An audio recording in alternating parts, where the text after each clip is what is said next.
Assalamualaikum warahmatullahi wabarakatuh. Di kesempatan kali ini saya akan membahas materi wacana Islam kontemporer. Saya akan memberitahu kalian semua tujuan saya membuat dan membahas materi ini, dan juga saya akan memberitahu kalian semua materi apa saja yang akan saya sampaikan di dalam PowerPoint yang saya buat. Yang pertama ada pengertian dari Islam kontemporer. Kata Islam berasal dari 3 huruf, yaitu Sin, Lam, dan Mim, yang berarti dasar selamat.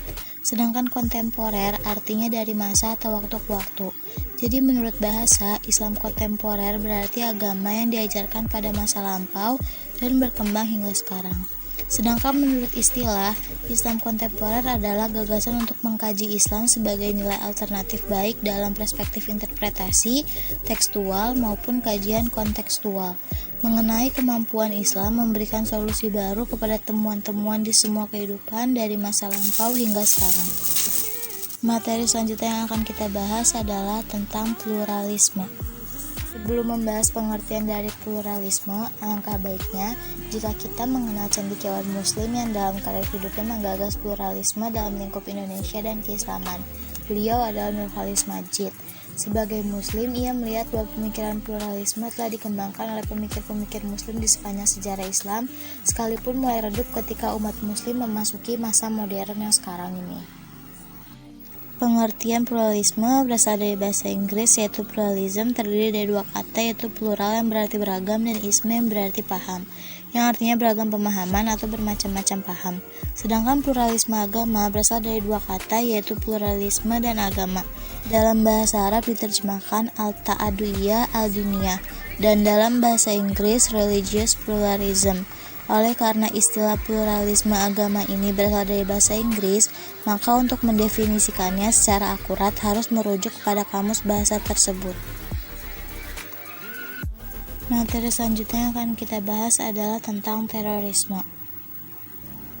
Teror sendiri artinya adalah menakuti. Sedangkan dalam terminologi sederhana, definisi teroris adalah satu atau lebih orang yang melakukan teror. Sedangkan terorisme adalah suatu paham yang dianut seseorang atau lebih atau organisasi untuk menggunakan teror. Noam Chomsky saat mendefinisikan terorisme menuliskan bahwa terorisme ialah penggunaan cara kekerasan yang ditargetkan kepada warga sipil dalam upaya guna mencapai tujuan politik, agama, atau semacamnya. Berikut ini ada beberapa ciri-ciri terorisme. Yang pertama, organisasi yang baik, berdisiplin tinggi, dan militen. Yang kedua, mempunyai tujuan politik, ideologi, tetapi melakukan kejahatan kriminal, dan lain sebagainya. Sasaran pelaku terorisme. Yang pertama ada teror nasional, dan yang kedua adalah teror internasional. Dari selanjutnya kita akan membahas tentang hak asasi manusia atau yang biasa disebut dengan HAM. Secara sederhana, hak asasi manusia dapat diartikan sebagai hak dasar asasi yang dimiliki dan melekat pada manusia karena kedudukannya sebagai manusia. Tanpa adanya hak tersebut, manusia akan kehilangan harkat dan martabatnya sebagai manusia. Berikut ini adalah kategori yang ada di dalam pasal-pasal deklarasi hak asasi manusia sedunia. Sedangkan HAM dalam perspektif Islam adalah Islam sebagai agama universal mengandung prinsip-prinsip hak asasi manusia. Sebagai sebuah konsep ajaran, Islam menempatkan manusia pada kedudukan yang sejajar dengan manusia lainnya. Dalam pandangan Islam, yang dimaksud hak asasi manusia adalah hak-hak kodrati yang dianugerahi Allah Subhanahu wa Ta'ala kepada setiap manusia yang tidak dapat dicabut atau dikurangi oleh kekuasaan atau badan apapun.